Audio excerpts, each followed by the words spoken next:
তাইৰ স্কুলৰ জিঅ'মেট্ৰি পঢ়ি থকা ৰেখাবোৰৰ দৰে কিছুমান ৰেখাই বেমেজালি লগাইছিল তাইৰ স্বাধীনতাৰ সত্তাক। কিছুমান অদৃশ্য ৰেখা। তাই যিখন ঘৰত জন্ম পাইছিল, যি পৰিৱেশত ডাঙৰ হৈছিল, তাই বাস কৰা সমাজতো আছিল তেনে ৰেখা। চলন ফুৰণ উৰণ সকলোতে সেই ৰেখাবোৰ পাৰ হোৱাৰ সাহস তাইৰ নাছিল।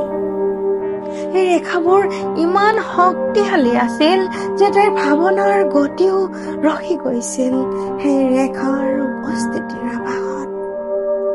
তাই কেনেকৈ হাঁহিব, কেনেকৈ বহিব, কেতিয়া শুব, কেতিয়া জাগিব, কি খাব, কেতিয়া খাব, তাতো আছিল কিছু ৰেখা। সেই ৰেখাবোৰৰ মাজে মাজে খুব সাৱধানে খোজ দিছিল তাই। এক অজান ভয়ে খুপতি পুতিছিল তাইৰ মনত।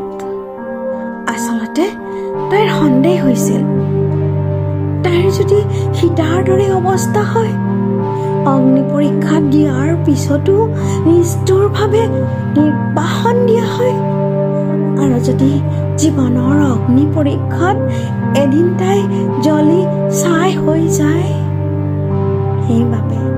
সেইবাবেই তাইৰ ভয় লাগে, খুব ভয় লাগে।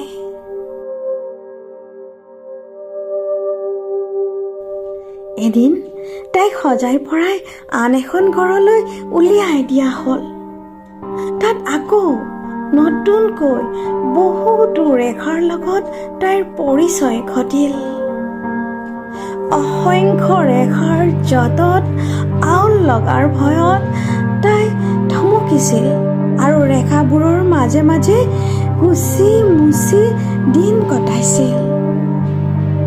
তাইক বান্ধি দিয়া ৰেখাৰ ভিতৰত আছিল পিন্ধন উৰণৰ সীমাৰেখা আৰু তাইৰ পচন্দ অপচন্দৰ পৰিধি।